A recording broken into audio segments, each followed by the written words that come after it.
자바에서의 기본 자료 구조. 어떤 프로그래밍을 공부하든 자료 구조에 대해서 이해하는 것은 가장 중요한 것 중에 하나입니다. 가장 중요한 것 중에 하나가 아니라 가장 중요하죠. 네.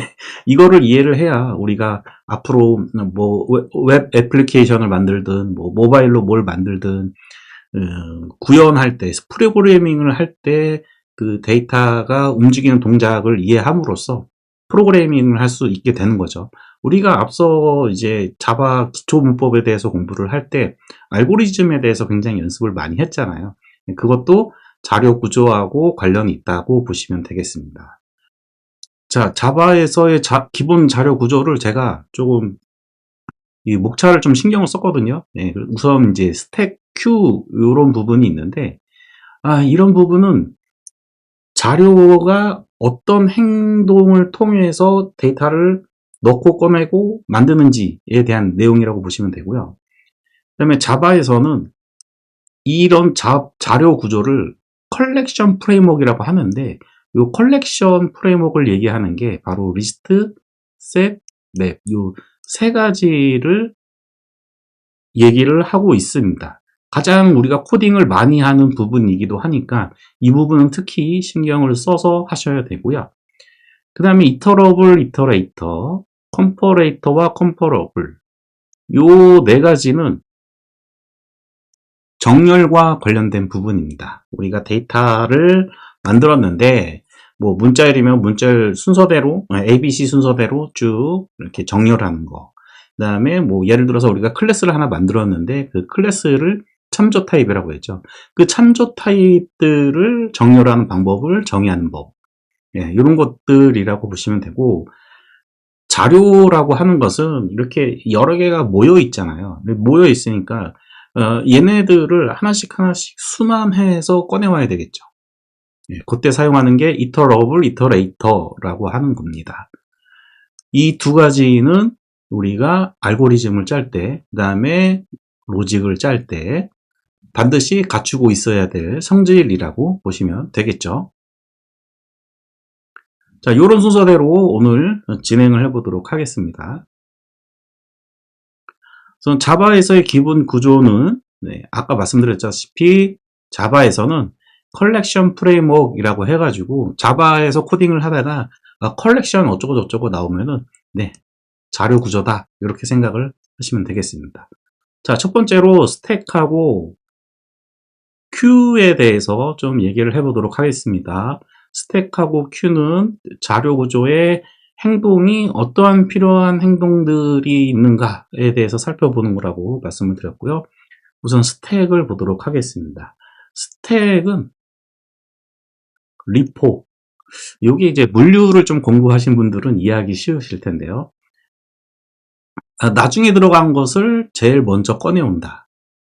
요게 뭐 코딩할 때도 제가 이제 보여드릴 거지만은 우리가 책을 쌓는다고 보시죠. 책 이렇게 위로 이렇게 쌓아야 되죠. 그리고 꺼낼 때에는 제일 위에 있는 거를 꺼낼 때가 가장 편하죠. 이런 방식.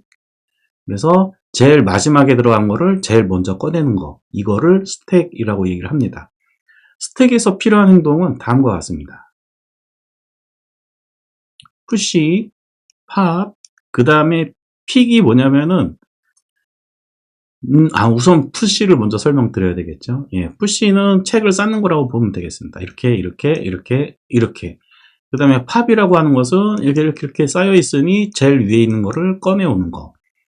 여기 뭐 삭제라고 적어 놓긴 했지만은 이 팝이라는 표현이 더 어울리는 것 같습니다. 그 다음에 픽이라고 하는 것은 데이터가 이렇게 스택으로 쌓여 있는데 이 쌓여 있는 거의 중간을 좀 살펴보고 싶을 때 그때 어떻게 하죠? 우리가 책을 쌓아놨을 때는 이렇게 옆으로 이렇게 보죠. 여기에 픽이라고 보시면 되겠습니다. 자, 그러면 이제 코딩을 통해서 확실하게 조금 이해를 해보는 시간을 가져보도록 하겠습니다. 자, 자바에서 스택을 쓰려면 스택이라는 클래스가 이미 제공이 되어 있고요. 그 다음에 이제 예제에 보면 이렇게 꺽쇠가 지금 나오고 있는데 이 꺽쇠를 제네릭이라고 하는데 이 제네릭은 요거 다음 시간에 더 자세하게 진행해 보도록 하고요. 우선은 이제 이렇게 썼다. 라고만 생각을 하시죠. 왜냐면은 우리가 배열 공부할 때 스트링이면은 스트링만 들어가야 되고, 숫자면은 숫자만 들어가야 되고, 뭐 이런 규칙이 있었죠. 마찬가지라고 생각을 하시면 됩니다. 어렵게 생각하실 필요는 없을 것 같고요. 북이라고 하겠습니다. 북스, 책들이 쌓여 있는 거, 뉴, 스택, 네, 이렇게 진행을, 코딩을 하고요. 자, 북에서 이제 책을 쌓아야 되죠. 그때 넣는 게 이제 푸시, 책을 쌓는 과정, 북스.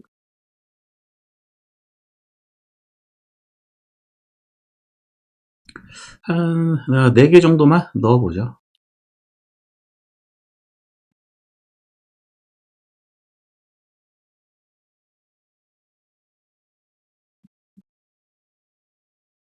자, 이렇게 세계사, 국어, 수학, 음악, 뭐 이렇게 책을 쌓았습니다. 그러면은 이 책이 어떻게 쌓여 있을까요? 첫 번째 푸시를 하게 되면은 세계사가 바닥 위에 바로 쌓이겠죠. 그 다음에 세계사 위에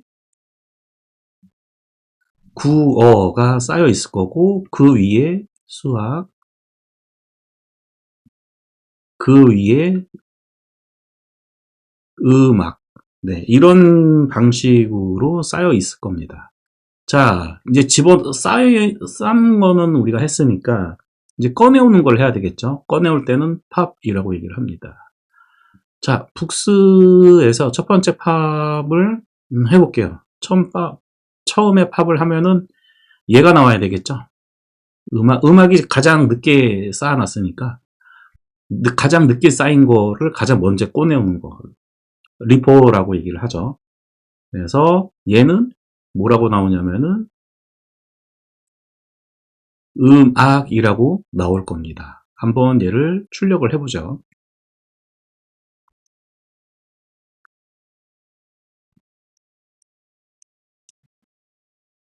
자, 얘를 출력을 하면은 이쪽에 나올 겁니다. 출력을 해볼게요.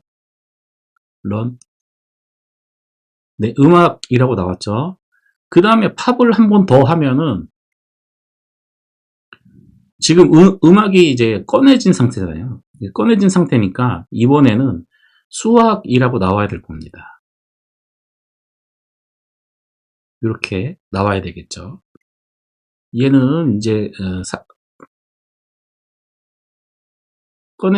꺼내졌고요. 그 다음에 얘가 두 번째 위에 제일 있으니까 얘가 출력이 될 겁니다. 자, 실행을 해볼게요. 자, 음악, 수학 이렇게 꺼내진 거를 보실 수가 있습니다. 그리고 우리가 배열을 공부를 할 때 그 배열의 크기를 계산하는 그런 게 있었죠. 마찬가지로 이 스택에서도 그 사이즈를 볼 수가 있는데요. io.printLN 사이즈라는 것이 있습니다. 실행을 해보면요. 2라고 나와 있죠. 여기 보시면은 2라고 나와 있는데 지금 이 북수에는 최초에 4개가 들어가 있었고 이 4개 중에서 이제 팝을 2번 했기 때문에 음악이 꺼내졌고 수학이 꺼내졌어요. 그러면은 지금 남아있는 거는 세계사와 국어 이렇게 남아있는 거죠. 그래서 크기가 2개다. 남아있는 크기가 이렇게 보시면 되겠습니다. 이렇게 스택에 대해서 한번 코딩을 해봤고요.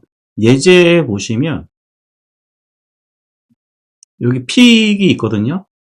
픽. 이 픽은 여러분들이 직접 해보시기 바랍니다. 여기 사이즈를 체크를 해가지고 팝을 했을 때는 사이즈가 줄어들겠죠. 근데 픽을 했을 때도 크기가 줄어드는지 여러분들이 직접 확인해 보시기 바랍니다. 다음으로는 Q를 해보도록 할게요. Q는 P4 먼저 집어넣은 거를 먼저 꺼내는 거죠. 그래서 Q라고 합니다. 밀어내기. 이렇게 빨대가 있고, 이 빨대에 이렇게 뭔가 이렇게 집어넣었을 때 더 집어넣으려면은 밀어내야 되잖아요. 그래서 우리가 줄서기 요거를 생각을 하시면 되겠습니다. 자, 뭐 밑에 여기 사법폭제 뭐 이건 중요하지 않고요. 그 행위는 자료 구조에 뭔가를 추가한다. 자료 구조에서 뭔가를 꺼낸다. 그다음에 자료 구조에서 뭐가 들어있는지를 본다. 네, 이렇게 세 가지 동작인데 스택은 이렇게 밑에서부터 쌓아가는 것을 얘기를 하고 Q는 이렇게 빨대에 이렇게 데이터를 밀어넣는 구조다. 이렇게 그 차이가 있다라고만 생각을 하시면 되고 걔를 코드로 표현을 해보자 이거죠. 자, Q에 대한 코드를 한번 작성을 해보도록 하겠습니다. 줄서기라고 했잖아요.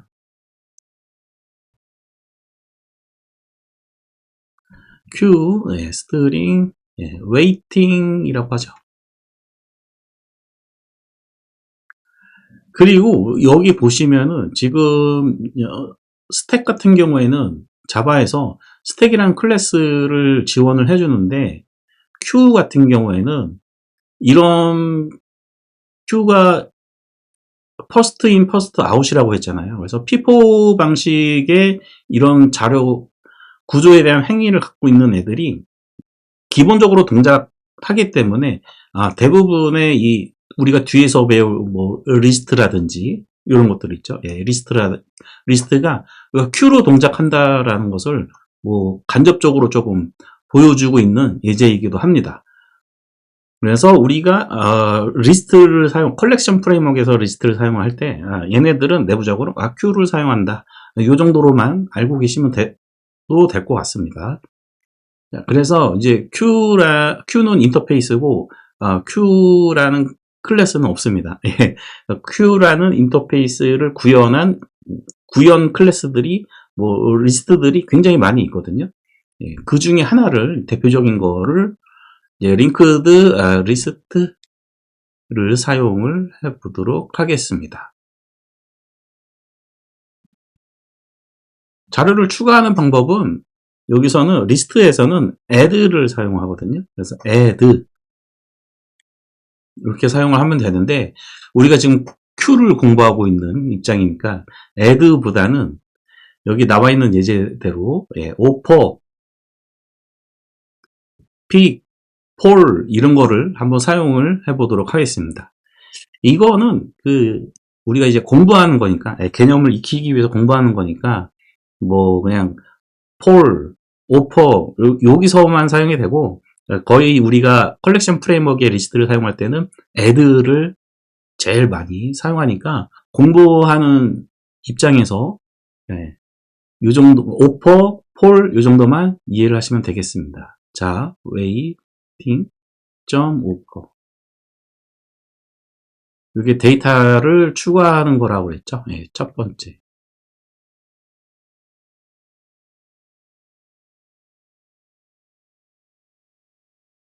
세 번째. 이렇게 넣습니다. 자, 그러면은 이제 꺼내와야 되겠죠. 밀어낸다고 그랬잖아요. Q에서는. 밀어내는 거를 이제 여기서는 폴이라고 표현을 하는 거죠. 폴 꺼내왔습니다. 그러면은 얘는 첫 번째 손님이 먼저 폴이 될 겁니다.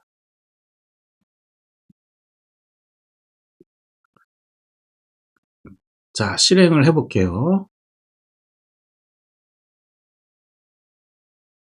첫 번째 손님. 아까 스택에서는 제일 마지막에 마지막에 쌓여져 있던 게 꺼내졌는데, 요번에는 첫 번째가 꺼내진 거를 보실 수가 있습니다. 마찬가지로 이제 픽도 여러분들이 직접 확인해 보시기 바랍니다. 우리가 이제 실제 실무 코딩에서는 이게 Q라든지 그 다음에 스택이라든지 이런 거는 개념만 알면 되기 때문에 굳이 뭐 코딩을 깊게 할 필요는 없을 것 같고요. 이제부터가 이제 중요합니다. 리스트 요 부분입니다. 요 부분이 가장 중요해요. 리스트, 셋, 넷. 우리가 데이터를 집합으로 만들 때 어떤 식으로 만들어지는 건지, 이게 자바에서 컬렉션 프레임워크로 다 제공을 해주고 있는데, 그 중에 가장 중요한 게 리스트, 셋, 맵, 요 세 가지죠. 자, 리스트 먼저 보도록 하겠습니다. 리스트는 순서가 중요합니다. 데이터가 이렇게 순서대로 있는 게 중요해요. 그런 데이터 자료 구조를 관리하는 형태가 바로 리스트라고 얘기합니다. 우리가 그 배열 공부했잖아요. 예, 배열이라고 보셔도 거의 상관이 없습니다. 그래서 이런 리스트를 표현하는 클래스들이 많이 있는데, 방금 전에도 우리가 했지만 링크드 리스트도 있죠. 예, 링크드 리스트가 대표적이고, 그 다음에 또 대표적인 게 어레이 리스트라는 것이 있습니다. 어레이 리스트와 링크드 리스트가 가장 많이 사용이 되고, 이제 데이터를 추가하거나 삭제하거나 하는 이 메소드들 이름이 조금 다르죠. 그러니까 Q를 사용할 때는 이제 오퍼, 폴 이렇게 사용했는데, 어떤 메소드들을 사용하는지 한번 살펴보도록 하시죠. 가장 많이 사용하는 것은 어레이 리스트입니다.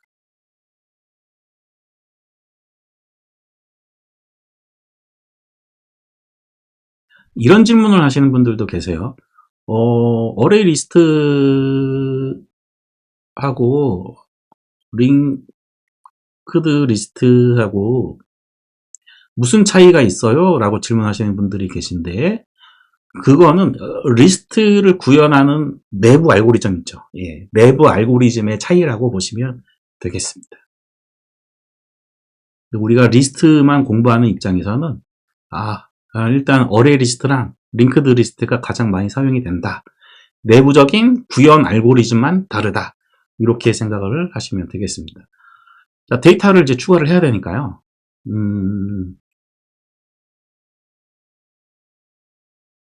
오더즈라고 하겠습니다. 예, 타이핑이 많아서. 예, 오더즈, add, order. 예.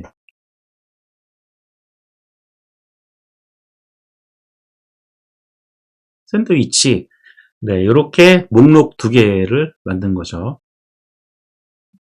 그럼 얘를 이제 출력을 해볼까요? 예, 출력을 해보면은, 리스트이기 때문에 커피 샌드위치, 이렇게 나오게 됩니다.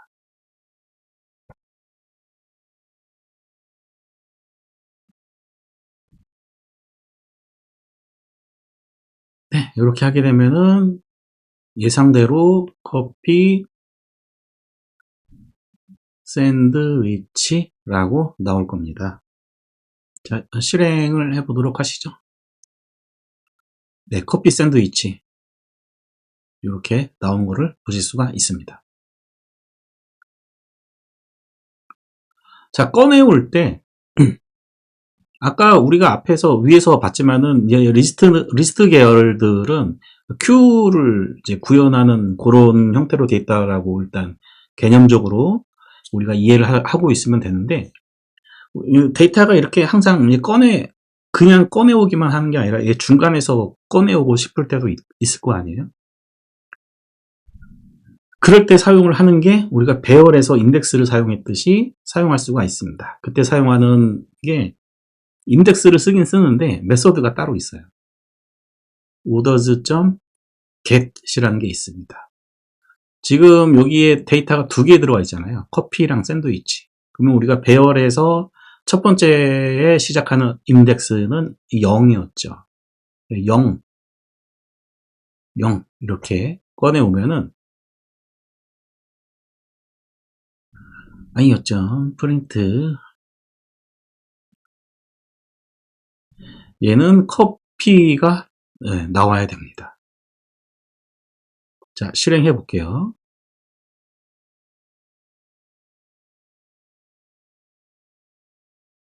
네, 커피 이렇게 찍히는 거를 보실 수가 있습니다. 배열하고 똑같죠, 여러분들? 자, 그런데 이제 요 어레이 리스트도 있고 링크드 리스트도 있고 뭐 이렇게 한데, 그러면 이제 어떤 적정한 거를 사용을 해야 되는가?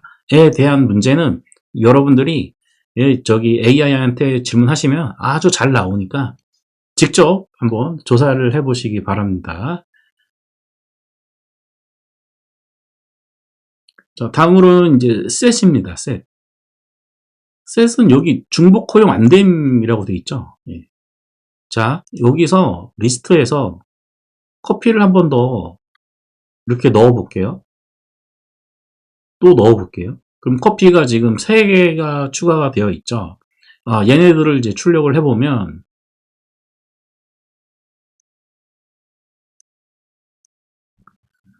보시다시피 커피가 3개가 더 추가가 됐죠. 그런데 셋은 이렇게 중복으로 추가하는 거를 불허한다. 자, 그래서 얘를 이제 한번 셋으로 바꿔보도록 하겠습니다. 리스트를 우리가 새로 타이핑하는 게 아니라 그 차이만 보면 되니까 셋. 그 다음에 리스트에서도 어레이 리스트, 링크드 리스트 있었지만은 셋에서도 이제 자주 쓰는 셋이 있습니다. 네, 그 중에 하나가 해시 셋. 그 다음에 add 메소드, 예, 똑같이 사용할 수 있습니다. add에 이제 커피 샌드위치, 커피 이렇게 넣었는데 출력을 하면은 어떻게 나오는지 한번 보도록 하고요. 셋에서는 get을 사용할 수가 없습니다. 자, 이제 실행을 해보면 run. 자, 여기 보이시죠? 예. 리스트에서는 커피 3개를 집어넣으면 커피 3개가 목록으로 쭉 나오는데 셋에서는 이게 중복된 거는 추가적으로 들어가지가 않아요. 요거를 기억을 하고 계시면 되겠습니다. 자, 그러면 셋에서는 get을 쓰는 게 아니면 어떻게 꺼내오죠? 꺼내온 거는 셋에서는 다이렉트로 요 오더즈라는 곳에서 꺼내올 수 있는 방법이 없어요. 그러니까 별도의 방법을 써야 됩니다. 자, 그 부분은 우리가 실습해서 한번 연습을 해보도록 할 겁니다. 그런데 이런 건 할 수 있겠죠. 이 집합 안에 커피라는 게 들어있나요? 정도는 확인을 할 수 있을 거 아니에요. 예, 그거에 대한 메소드는 제공을 해주고 있습니다. 그래서 orders.get이 아니고 contains 커피라는 값이 들어있나요? 예, 라고 체크는 할 수 있습니다.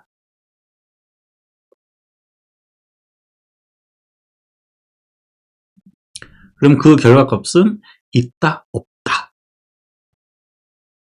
자, 출력을 해볼게요. 예, true라고 나오죠. 예, 커피 있나요? contains 쓰니까 예, 있습니다. 라고 true 이렇게 나오는 것을 보실 수가 있습니다. 자, 꺼내오는 거는 이제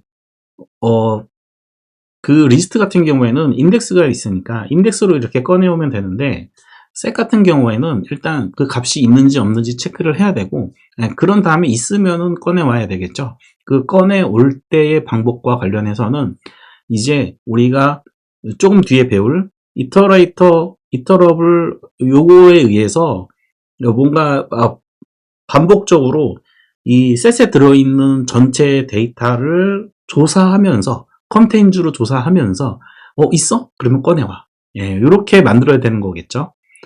그 부분 뒤에 가서 조금 얘기를 하자고요. 자, 그 다음에 이제 세 번째로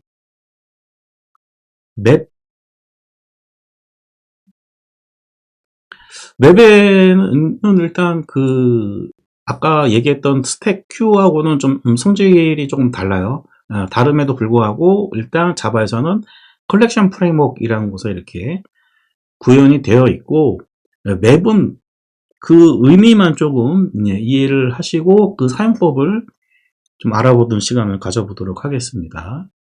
맵이라고 하는 것은 키와 값을 쌍으로 저장하는 거예요. 아까 전에 리스트 같은 경우에는 뭐 책이다 그러면 국어 책이다 그러면 국어 해가지고 리스트 애드 이렇게 했죠. 그러면은 그냥 그 애드한 시점에 인덱스 위치에 저장이 되죠.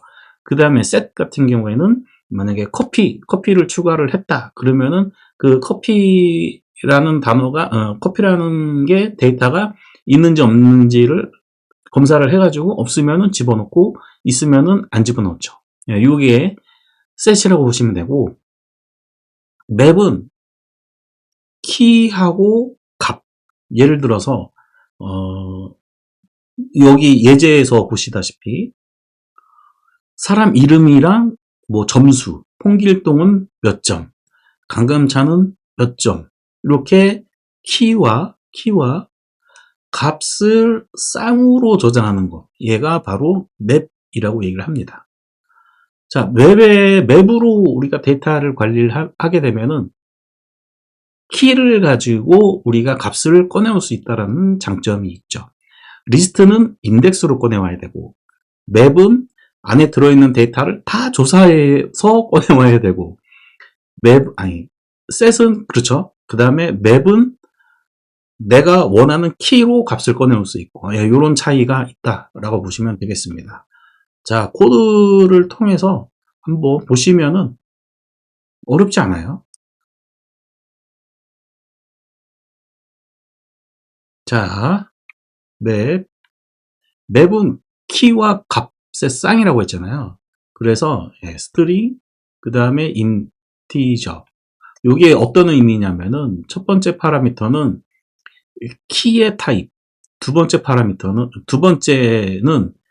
파라미터라고 하면 좀 그렇죠. 값의 타입, 이렇게 지정을 해줍니다. 이것도 제네릭 시간에 조금 더 자세하게 보도록 하고요.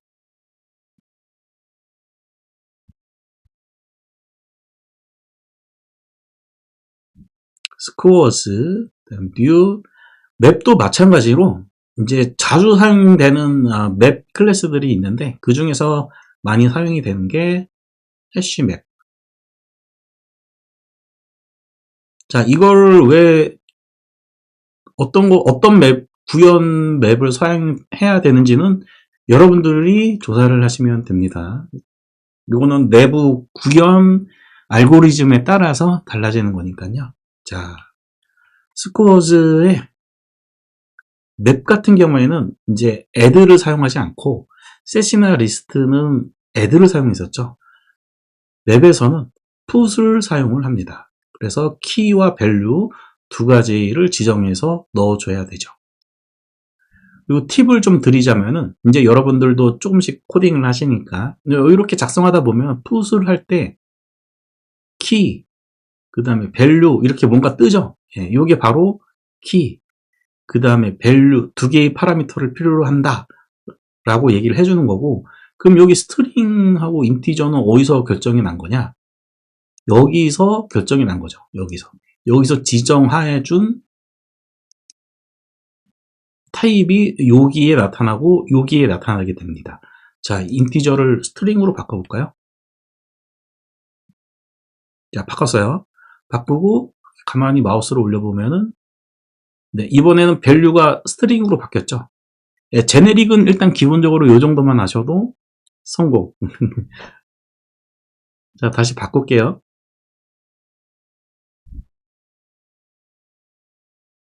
그래서 이제 홍길동은 59점,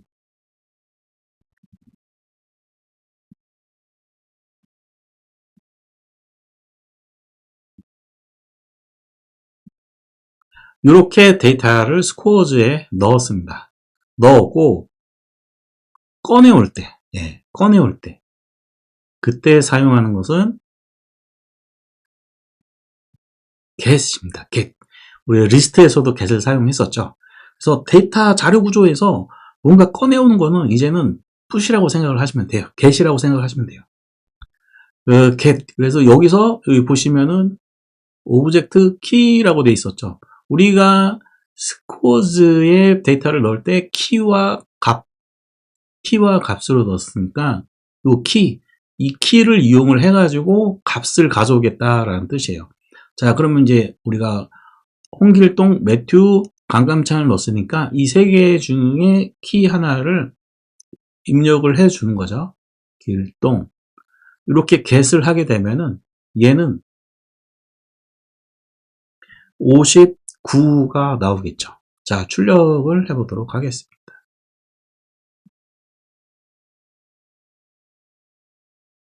자, 59가 나오는지 실행을 해봐야 되겠죠.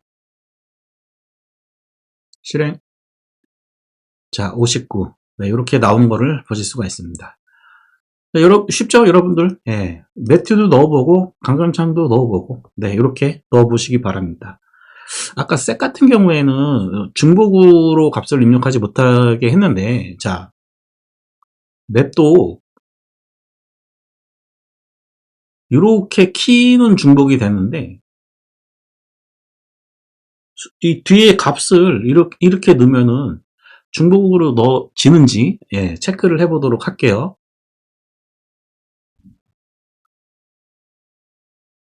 강감찬, 네, 이렇게. 실행을 해보면은 69가 나올까요? 아니면 12가 나올까요? 예, 요걸 한번 생각을 해보자 이거죠. 실행. 네, 12가 나옵니다. 자, 이 얘기는 뭐냐면은, 뒤에 들어간 게 앞에 먼저 넣은 거를 덮어 쓴다. 예, 키가 같으면 덮어 쓴다.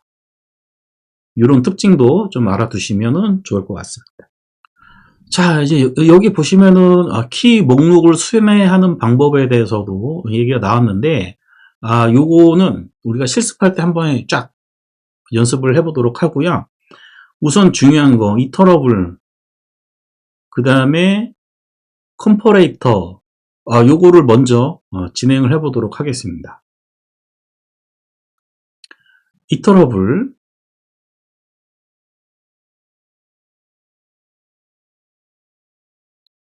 컬렉션 프레임워크의 모든 자료 구조는 이터러블 인터페이스를 상속하여 컬렉션의 요소들을 순서대로 접근하는 방법을 정의하도록 강제한다. 그러니까 이미 우리가 아까 썼던 리스트, 셋, 맵 이런 애들 있죠. 이런 애들은 이터러블이라는 인터페이스가 이미 위에 부모에서 이제 다 이제 정의하라고 임플리먼트 하라고 이게 정의가 되어 있고, 그렇기 때문에 그 부분에 대해서 구현체들 있죠. 어레이 리스트, 링크드 리스트, 해시 맵, 그다음에 해시 셋 이런 것들은 전부 다 이터러블하다, 순환 가능하다라는 뜻이에요. 자, 우리가 그 데이터 집합을 이제 순회하는 방법에 대해서 한번 고민을 해볼 필요가 있는 거고, 그 고민을 이터러블이라는 인터페이스에서 메소드로 정의를 해놓은 거죠. 그 행위들을. 자, 우리가 자료를 이제 순회할 때 어떤 것들이 필요한지 한번 생각을 해보자 이거죠. 그런 코드로 한번 보도록 하겠습니다.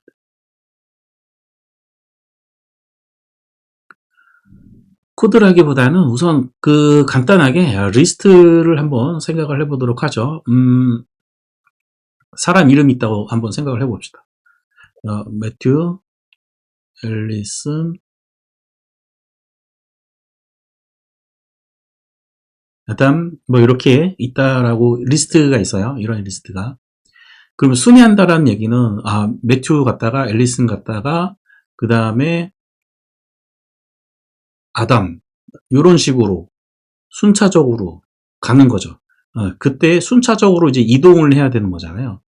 이동을 할 때, 야, 요 데이터 다음에 데이터가 존재해? 라는 체크가 필요하죠. 요때 사용하는 게 has, next.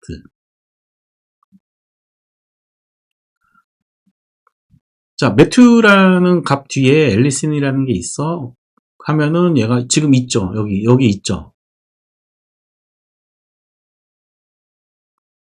얘 뒤에 앨리슨이라는 게 있죠. 그러면 has, next는 이 요소에 대해서 has, next라는 메소드를 호출을 하게 되면은 앨리슨은 있으니까 true 이렇게 될 거고, 그러면은 있으면은 이 값을 가져와 하라고 해야 되는 게 필요하죠. 그때 사용하는 게 next. 여러분들 좀 헷갈리실 수도 있는데 천천히 다시 한번 따라가 보도록 하겠습니다. 처음에 리스트의 매튜를 봤어요. 매튜를 보고 이제 다음 거를 처리를 해야 되는데, 다음 거를 처리를 할 때 뒤에 있어? has next 있어요. 그러면 true가 나오면은 이제 next를 호출하는 거죠. next를 호출을 해서 앨리슨을 지정을 합니다. 그러면 그때서야 앨리슨이 가져오게 되는 거겠죠.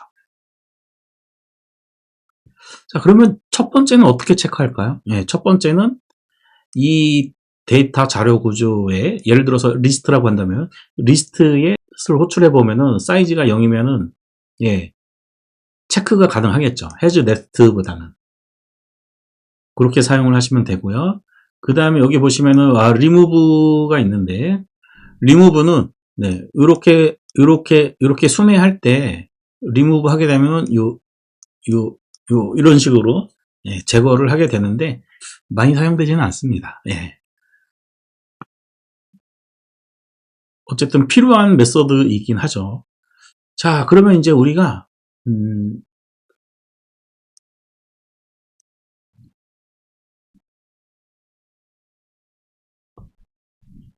각각의 리스트와 셋과 맵에 대해서 한번 이 순회를 한번 시켜보자 이거죠.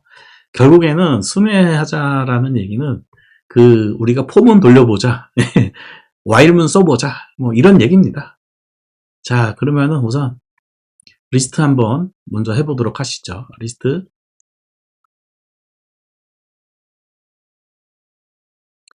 이렇게 해볼 거고요. 그 다음에 셋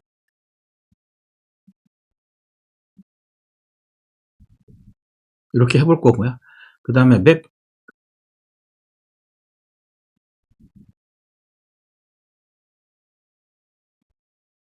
이렇게 세 가지는 연습을 해봐야 됩니다.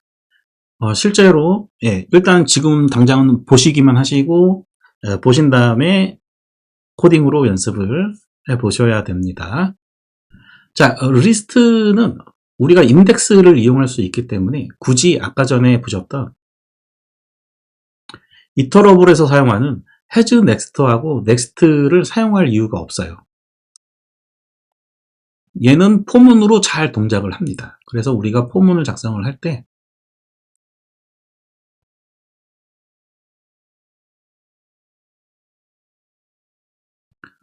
이렇게 사용을 할 수가 있습니다.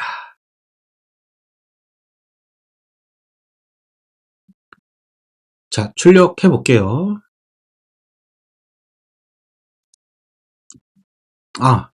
데이터를 안 넣군요. 네네. books, add, 스트링으로 넣어야 되겠죠.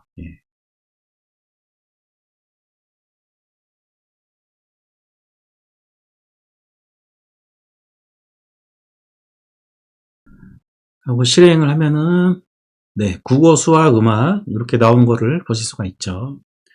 자, 다음으로는 set입니다. set은 인덱스를 사용할 수가 없기 때문에 이제 이터러블 이런 것들을 사용을 해야 돼요.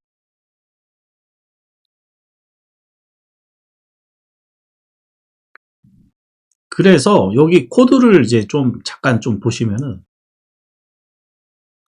이터레이터라는 메소드가 있거든요. 이터레이터 메소드를 호출하면은 이터레이터라는 인터페이스를 타입으로 리턴을 받을 수가 있습니다. 그러면 이 이터레이터라는 곳에 우리가 아까 봤던 has next, next 이런 메서드를 이용을 해서 순회할 수가 있게 되죠. 각각의 데이터들을. 자, 그래서 이제 해시셋이나 맵을 사용할 때는 특히 셋 같은 경우에는 이터레이터를 사용을 해서 데이터를 순회하는 방법을 사용하게 되는데요. 그러니까 이터레이터를 이용을 하기 위해서 일단 orders.iterator라는 메소드를 호출을 해줍니다. 그러면은 iterate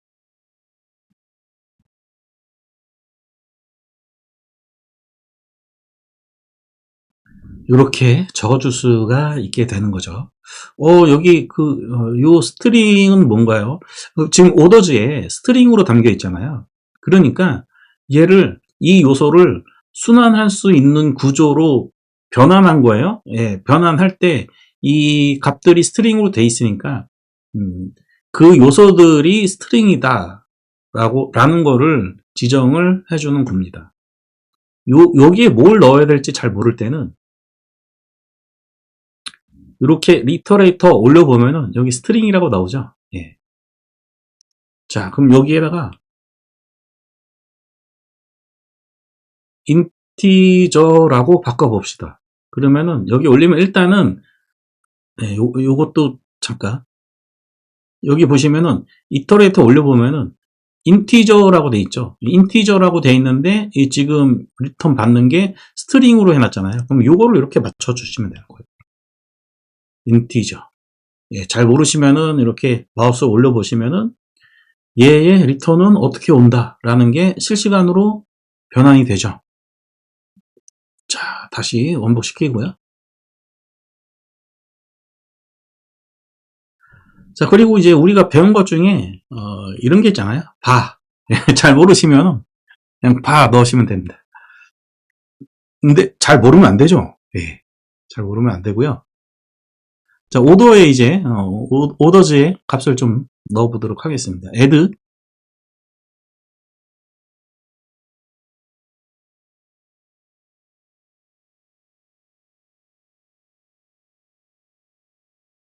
자, 요렇게 넣고요.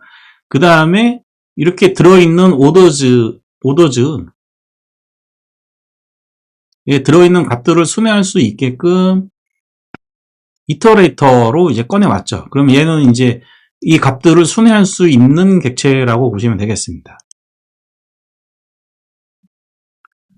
자, 그런데 이제 우리가 포문을 쓸 수도 있지만은, 포문보다는 이렇게 집합의 크기가 좀 알지 못하는 그런 케이스 같은 경우에 우리가 또 while문도 쓸 수 있잖아요. 이터레이터를 그러니까 셋 같은 경우에는 순환 구조로, 이터레이터라는 순환 구조로 바꿔주고, 그 순환 구조 내에서 거기에 정의된, 메소드의 행동 동작들에 의해서 값을 꺼내오는 것이 훨씬 더 편하기 때문에 이번에는 포문보다는 while문을 사용을 하도록 하겠습니다. 우리가 반복문 공부할 때, 포문 쓸 때도 있고, while문 쓸 수도 있고, 뭐, 그랬는데, 예, 이제 슬슬 이제 그 용도가 적절한 용도가 좀 나온다고 보시면 되겠습니다. 그래서 while, 예,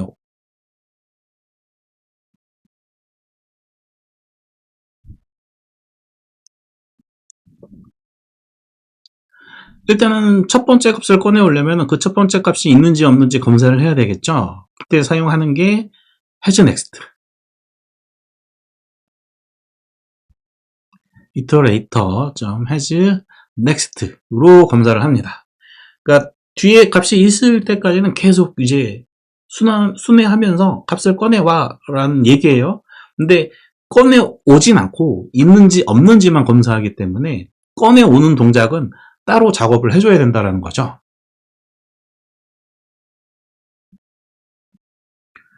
iterator.next 이렇게 사용을 하게 됩니다.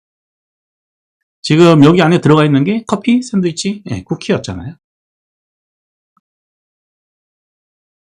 그리고 이제 얘를 출력을 하면 되겠죠. io.println name. 자, 그러면 이제 얘는 커피, 샌드위치, 쿠키 이렇게 출력이 될까? 예, 그거를 보자는 거죠.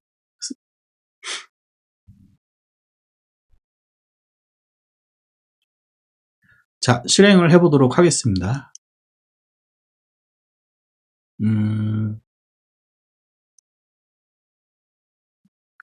얘는 잠깐 주석 처리하고요.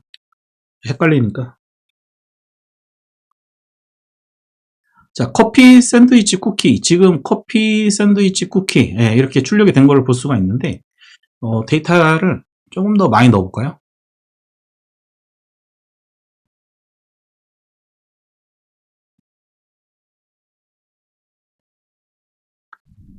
1, 2,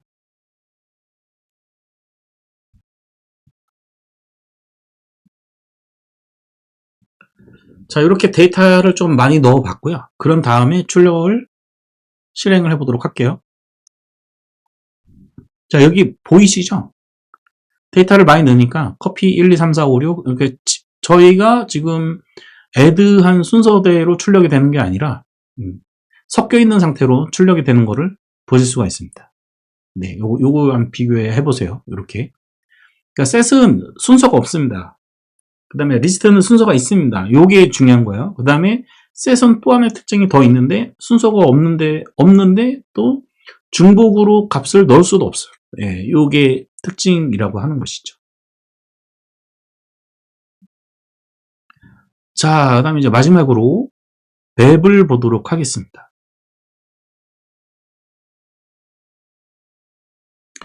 맵도 어떻게 보면은 셋의 확장이죠. 예, 그러니까 순서가 없죠.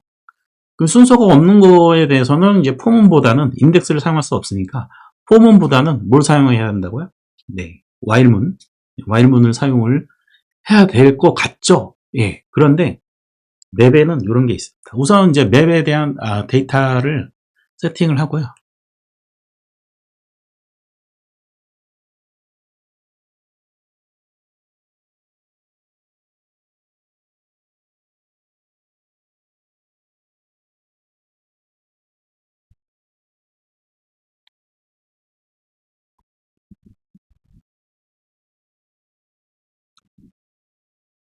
이렇게 데이터를 세팅을 했습니다. 세팅을 하고 우리가 스코어즈 get 하고 키를 넣어주면은 앨리슨 이런 식으로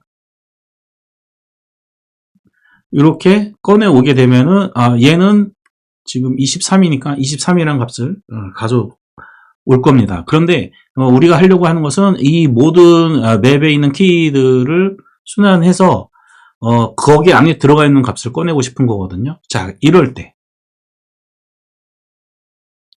우리가 만약에 이 키 값들만 다 가져올 수 있다면 포문을 사용을 해도 되겠죠. 그때 키 값들을 가져오는 거를 사용을 하려면은 맵에는 이런 메소드가 있습니다.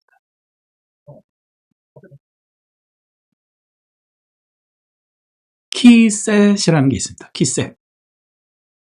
이 키셋을 사용하게 되면은 셋으로 지금 여기 맵의 키들은 스트링 집합이잖아요. 스트링 집합이니까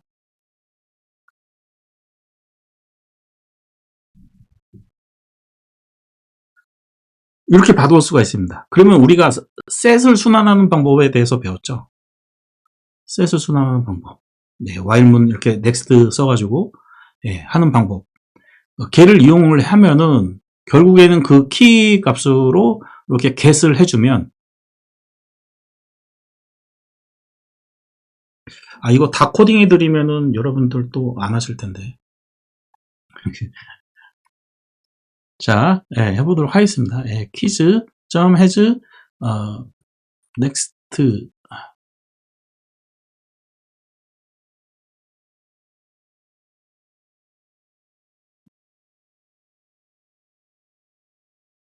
가 아니고 이터레이터로 뽑아줘야 되겠죠.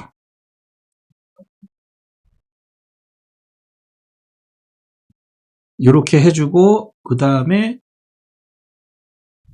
이터즈 하고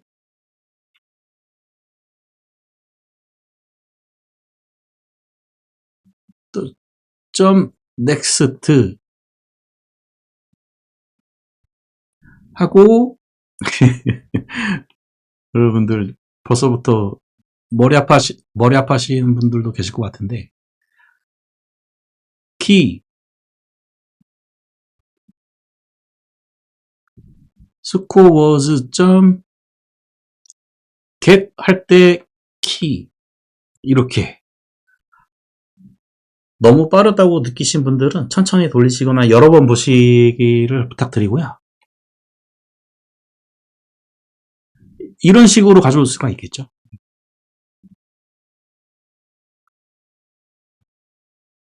자, 출력을 해보도록 하겠습니다. 우선 위에 서 있던 거는 다 지워버리고요.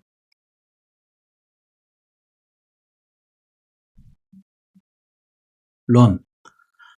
자, 하면은 이렇게 45, 46, 47 이렇게 나오는 걸 볼 수가 있습니다. 45, 45가 지금 3개에 들어가 있어서 3이라고 적힌 거고요.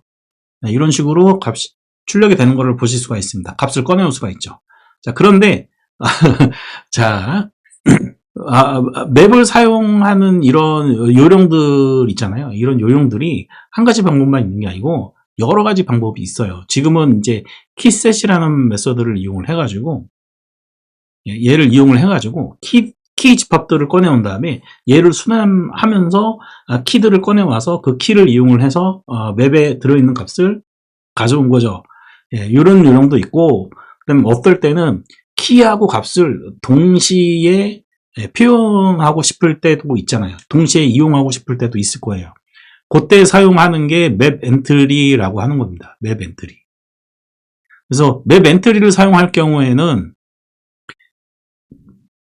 이 엔트리 객체에는 이제 키하고 그 다음에 밸류가 동시에 들어가 있기 때문에 포문을 이용해서 꺼내오는 방법이 훨씬 더 쉽습니다.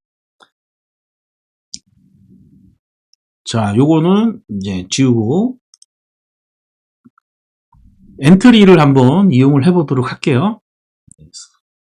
scores. 메서드 중에 엔트리 셋이라는 게 있습니다. 엔트리 셋. 그럼 여기 보시면은 엔트리 스트링 인티저 이렇게 돼 있죠. 나 키하고 값을 동시에 아이템처럼 이게 다 꺼내오는 거예요.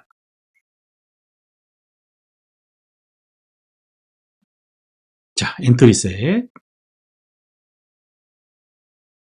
그런 다음에 이제 이 엔트리 셋으로 꺼내온 타입은 맵 안에 엔트리라는 객체가 하나 따로 있거든요. 그 타입으로 받으시면 됩니다. 여기 보이시죠? 맵 엔트리 스트링 인티저. 이렇게 가져오시면 되는데 저는 귀찮으니까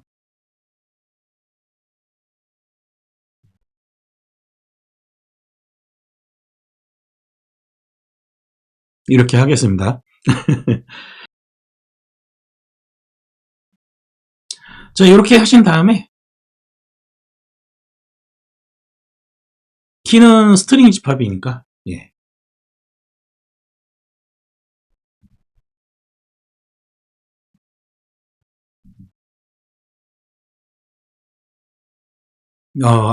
아니죠.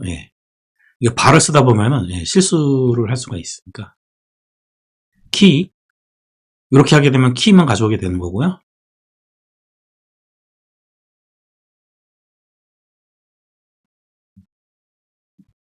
get value. 이렇게 하게 되면은 키와 값을 동시에 값을 가져오게 됩니다. io.print ln 키 value 동시에 꺼내와서 사용을 할 때 이렇게 엔트리셋을 활용하시면 훨씬 더 편하게 사용을 하실 수가 있습니다. 자, 보이시죠? 이렇게. 자, 코드 확인하시고 결과 확인하시고 여러분들도 직접 여러분들이 생각하셔서 코딩을 하셔야 됩니다. 요거는 뭐 직접 해보는 게 훨씬 더 중요하니까. 자, 이렇게 해서 리스트, 셋, 맵에 대해서 이터러블이 이제 어떤 건지 우리가 좀 감을 익혔습니다. 뭐 항상 이터러블을 이용해서 헤즈 넥스트를 써야 되는 건 아니고 거기에 맞춰서 그때그때 맞춰서 활용하는 법에 대해서 좀 살펴봤고요. 그 다음에 컴퍼레이터와 컴퍼러블에 대해서 한번 얘기를 해보도록 하겠습니다. 우리가 이제 정렬을 해야 되잖아요. 정렬을 할 때 뭐 프리미티브 타입들, 뭐 스트링, 인티저, 뭐 이런 것들 있잖아요. 이런 것들은 이미 내부적으로 이제 컴퍼러블이 다 이제 들어가 있기 때문에 알아서 이제 정렬 메소드를 사용을 할 때 정렬이 이제 잘 되는데, 정렬을 이제 거꾸로 하고 싶다던가, 그 다음에 내가 원하는 형태대로 정렬을 시키고 싶다던가 할 때는 어떻게 해야 될까요? 라는 문제에 대한 해법이 바로 컴퍼레이터와 컴퍼러블이라고 보시면 되겠습니다. 그래서 컴퍼레이터와 컴퍼러블은 정렬 순서를 정의하기 위해서 필요한 인터페이스인데 용도가 조금 달라요. 둘 다 정렬을 시키기 위한 건데, 자바의 기본 자료형은 정렬 순서가 이미 정의되어 있어요. 근데 우리가 만든 이제 이런 스튜던트 객체라든지 뭐 프로덕트라든지 이런 이제 클래스들을 만들었을 때 그 정렬 기준을 자바는 알 수 없다라는 거죠. 그러니까 이제 개발자가 코딩을 해서 지정을 해줘야 돼요. 컴퍼러블이라는 거를 구현하게끔 해가지고 compare to 메서드를 오버라이드를 해주게 되면은 우리가 정의한 클래스들, 그 객체들에 대해서 순서를 정의할 수가 있습니다. 자, 요거는 코드를 통해서 먼저 보시는 게 좋을 것 같아요.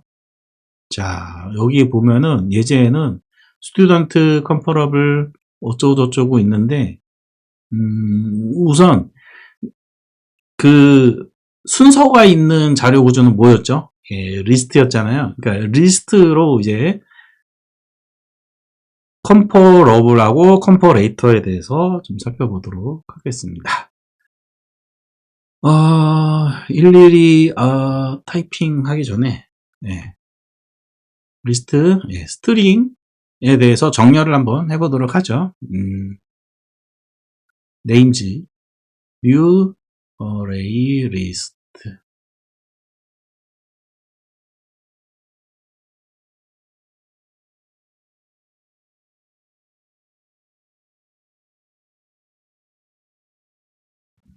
순서를 좀 바꿔볼게요.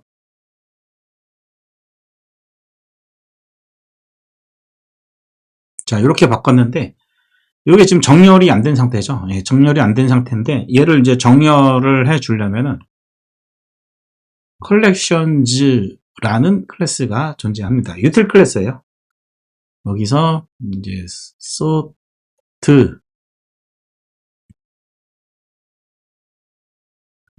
정렬할 리스트를 여기에다가 지정을 해주시면 됩니다. 그런 다음에 이제 출력을 할 건데 정렬하기 전에 출력 한번 해보고요. 그 다음에 정렬한 후에 출력을 해보도록 하겠습니다.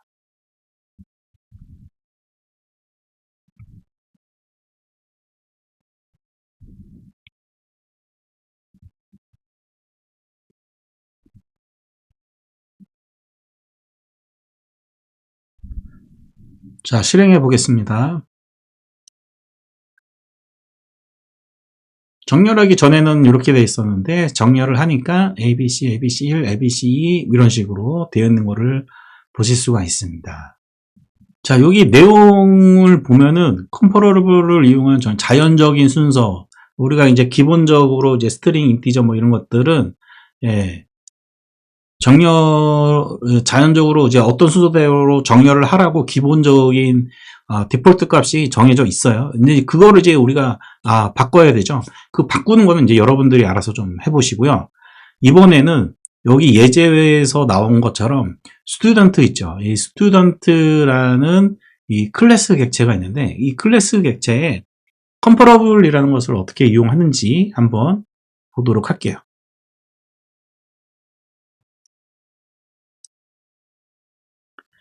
자, 밑에다가 이제 클래스를 하나 만들어 줄게요. 클래스 스튜던트 하고 임플리먼트 한 다음에 컴퍼러블. 그래서 컴퍼러블은 여기 이렇게 한번 보면은 add on implemented method라는 게 나오는데 여기 나오는 이유는 바로 이 컴퍼러블이 인터페이스이기 때문이죠. 그리고 이 인터페이스에서는 어떤 메서드를 구현 클래스에서 구현을 해야 되는지 정의가 되어 있을 거고요. 그럼 얘 한번 이제 컨트롤 키를 누르는 상태에서 이렇게 쫓아 들어가면은 요 메소드를 구현해 라고 얘기가 되어 있는 것을 보실 수가 있습니다. 그러면은 compare to, 자, 그래서 얘를 add unimplemented method 하게 되면은 compare to, 네, 이렇게 구현하게끔 되어 있죠. 자, 기본적인 스튜던트와 관련된 내용들은 카피를 하고요. 얘네들이 중요한 게 아니니까 toString까지 되어 있고, 이 로직만 카피해서 넣어주시면 되죠. 네, 이렇게 바꿔주시면 됩니다.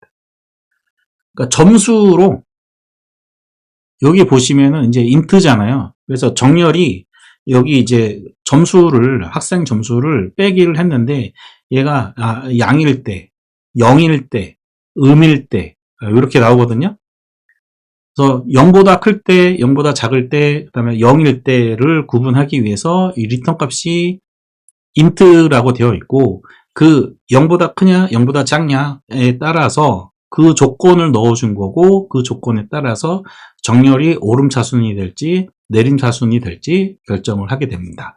그리고 이제 여기서는 이제 점수가 계산하기 쉬우니까 지금 점수 예지만 나와 있는데, 이름까지 고려를 할 수 있겠죠. 이름까지 고려를 해서 복합적으로 소팅이 되게끔도 우리가 이 메소드를 오버라이드 함으로 해서 정렬을 시킬 수 있게 됩니다. 자, 그러면은 이제 실제 어떻게 이용하는지 코드를 쭉 카피해서